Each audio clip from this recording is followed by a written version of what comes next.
Hello, my name is Aaron, and my work gave me an iPhone. I can't stand it. Let's talk about why.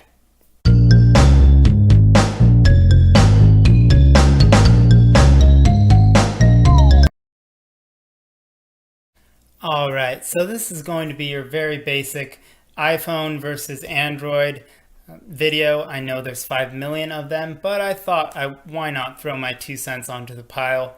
Uh, This is the iPhone SE 2020. It came out last year. And this is my Pixel 3. Came out in 2018, I believe. And I've really enjoyed it so far for the past few months. Let's go ahead and start by taking a look at what's in the box. And I feel like with that, you can just kind of get an idea of the different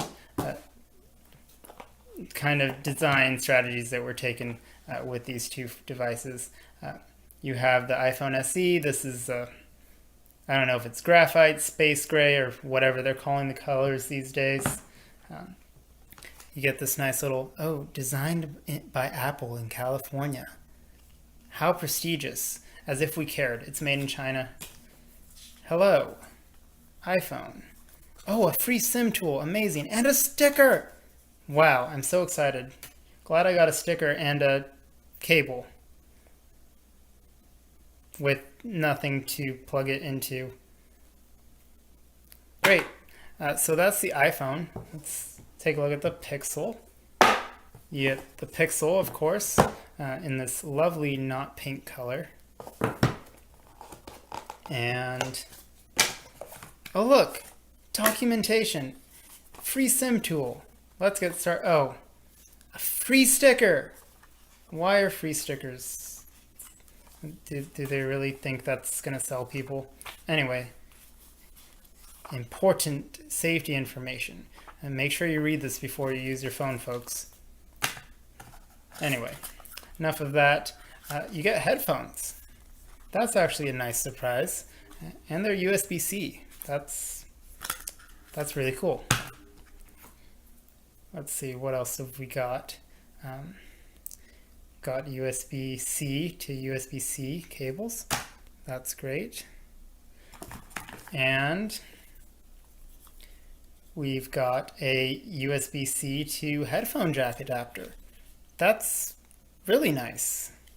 And then a traditional USB to USB-C adapter. I believe that is meant for transferring data. So there's that. And then you get your charging block. Very nice. This is what Apple should have included. But they didn't. And now I know what you're going to say. Apple did it for environmental reasons. Baloney. If they really wanted to save the planet, they would switch to USB-C, which is the universal standard. And that would greatly reduce e-waste because everything would just use one cable. But they didn't do that because they just want people to spend more money buying their proprietary Lightning connectors. So yeah, there's that. With that out of the way, let's go ahead and take a look at the devices themselves. All right, so let's take a look at the iPhone first. In order to unlock it, you just put your finger right here and it opens.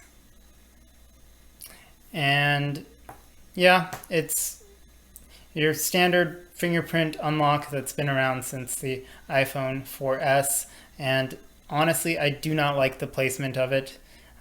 It's really just clunky to reach down there every time you want to unlock your phone. It's fine if it's like a menu that's down there because you just tap it, but with the unlock, you have to just kind of sit there for a moment and wait for it to recognize your fingerprint. And it's just a little bit slower than I would like. And I know that the newer iPhones have Face ID. I don't care about Face Unlock. I really would rather not use my face to unlock my phone. but I just really don't like the placement of this either. It really should be on the back, like the Pixel. Look at that, right there on the back. Now, this is the first phone I've had with Fingerprint Unlock, and some phones still have it down here, but I really just think it's a lot more intuitive to have it on the back. It's just really easy to pick up your phone and just have it unlocked, whereas on the iPhone, you pick it up and again, it's less intuitive. With this, you just pick it up and your phone just naturally lands on your hand right there. So, and they really should have put it on the back. They could even put it on the back in the Apple logo. But again, I think they really just want to push their Face ID technology. And this is just the budget iPhone, so it doesn't have that. But anyway, or they could put it on the home button or the unlock button. There's a lot of things they could do with it. Putting it right here just really doesn't make sense to me when other methods exist. So once you have it unlocked, you can get to your notifications. And this is another thing that I really don't like about iOS, that you have to, you cannot swipe, you can't swipe your notifications away. On Android, you can swipe them left or right and they go away. You can dismiss them. Whereas on Apple, you have to swipe them up. And I don't know who decided that that was a good idea, but swiping up it's so much easier to swipe left or right, as swiping up just really isn't intuitive in my opinion. Whereas on Android, you can swipe left or right and it dismisses the notifications. Now, as far as like home screen features are concerned, on the iPhone, if you swipe left, you get a search box. If you swipe down, you get another search box, because I actually have no idea why, but it seems unnecessary. I know you can put widgets here, but you can also put widgets on the home screen, so I really don't understand why you would need two places for that. If you swipe this way, then you get to your app library, which I thought would be a cool thing because they added this to be more like Android. But Android has just this very simple alphabetical layout of all of your apps. On Apple, you have these weird categories, and then you actually have to swipe down to get to an alphabetical listing of all of your apps. And it's really just cumbersome to have to scroll through that. I don't even have that many on here, and I still don't like having to open this up. I don't know if anyone actually uses this, but this I use all the time. It just makes a lot more sense to be able to quickly go through your apps in that fashion. And on here, it's just extremely limited, and also another search bar.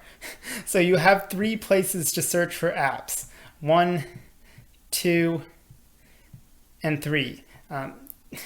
All of those will let you search for apps. So I really don't understand the thought process behind that. Now, another thing I really didn't like on this is just the calendar app. For one, it's ugly and red. It probably looks a little bit better not in dark mode, but it's ugly, it's red, and there's no way to change the color. You can change the color of your personal calendar, but not the color of the app itself. And also, when you click on a day, there's no way to view a week. It's kind of hard to tell just from here, but on Android, you can view just a week at a time, and it's very easy to switch to a month or different views, whereas on Apple, you can only have your month or a daily view, and it's just really not intuitive. I don't know who designed this. And I think if you rotate it, it'll show more days. Oh wow, it shows 5 days now. But Android still manages to show an entire week. So I don't know why iPhones can't. And it's just really annoying. And I just really am not a fan of a lot of the interface options. It's nice that they added widgets. It's nice that they added dark mode. But overall, pretty much anything that this iPhone can do, I prefer on Android. Again, they both have dark mode. They both have wireless charging. They both have fingerprint unlock. The cameras are fine.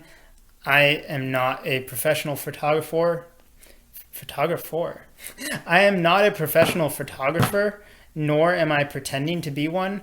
So the cameras are just fine for what I need them to do.